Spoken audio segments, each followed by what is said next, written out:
আসসালামু আলাইকুম। Afrin cooking lifestyle থেকে বলছি। তৈরি করব পারফেক্ট রেসিপিতে টিকিয়া কাবাব বা শামি কাবাব। আমরা সবাই এটা ঘরে তৈরি করে থাকি। অনেকে টিকিয়া কাবাব তৈরি ভাজার সময় খুলে যায়, আবার মাংসের সাথে কতটুকু ডাল দেবেন মেজারমেন্টটা না জানার কারণে টেস্ট ভালো আসে না। সব সমস্যার সমাধান নিয়ে তৈরি করব টিকিয়া কাবাব। চলুন মূল প্রসেসে চলে যাই।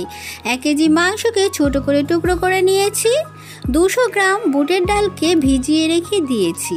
মরিচের গুঁড়ো 1 টেবিল চামচ, ধনিয়া গুঁড়ো 1 চা চামচ, গরম মশলা গুঁড়ো দিচ্ছি 1 টেবিল চামচ, নুন পরিমাণ মতো, আদা রসুন পেস্ট প্রায় 1.5 টেবিল চামচ, টক দই দিয়ে দিচ্ছি 4 টেবিল চামচ। পেঁয়াজ, একটা বড় সাইজের পেঁয়াজকে কুচি করে দিয়েছি, সাথে 2 টেবিল চামচ তেল। তেলটা দেওয়ার কারণ মাংস থেকে চর্বিটা ফেলে দিয়েছিলাম। এখন বেশি করে পানি দিয়ে একেবারে লো হিটে বসিয়ে রেখে সেদ্ধ করে নেবেন নরম করে, একেবারে শুকনো ঝরঝরে। দেখুন কিভাবে করেছি। এখন এটাকে আমি ব্লেন্ড করে নিয়েছি। ব্লেন্ডটা কিন্তু পানি ছাড়া একেবারে ঝরঝরে করে নিতে হবে, ঠিক আমি যেমনটি করে নিয়েছি। এখন লাগবে ধনেপাতা, পুদিনা পাতা, লাগবে পেঁয়াজ বেরেস্তা, কাঁচামরিচ।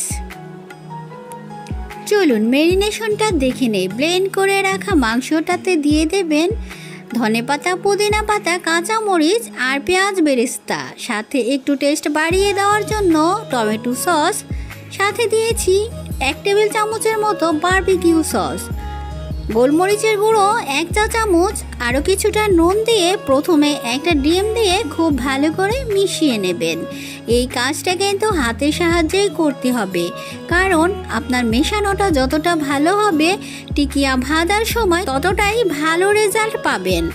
কিছুটা ঘি দিয়ে দিচ্ছি, এতে ফ্লেভার ভালো আসবে। আরও ভালো করে ডলে ডলে মিশিয়ে নেবেন। এই মিশিয়ে নেওয়াটা কিন্তু আমি আবারও বলছি খুব ভালো করে করবেন। অনেক ড্রাই মনে হলে দিয়ে দেবেন আরও অর্ধেকটা ডিম। আচ্ছা, যদি অনেক সময় দেখেন অনেক নরম হয়ে যাচ্ছে, সেক্ষেত্রে কিন্তু টোস্ট বিস্কিটের গুঁড়ো দিয়ে দিতে পারেন। আমারটা কিন্তু অনেক ড্রাই ছিল, আমি আরও কিছুটা ডিম দিয়েছি।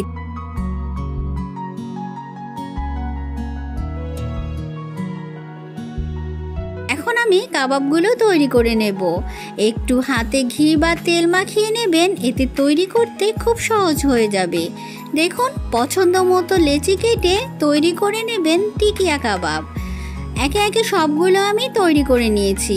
এখন ফ্রোজেন পদ্ধতিটা জেনে নেন। যদি ফ্রোজেন করতে চান এভাবে ছড়িয়ে ডিপ ফ্রিজে রেখে দেবেন 2 ঘন্টার জন্য। 2 ঘন্টা পর দেখবেন শক্ত হয়ে গিয়েছে। তখন সবগুলো একসাথে করে একটা কন্টেনারে বা জিপলক ব্যাগে ভরে সংরক্ষণ করে খেতে পারবেন 1 থেকে 2 মাস। এভাবে জিপলক ব্যাগে কিছুটা রেখে দেব, আর কিছুটা আপনাদের ভেজে দেখাচ্ছি। চলুন দেখতে থাকি।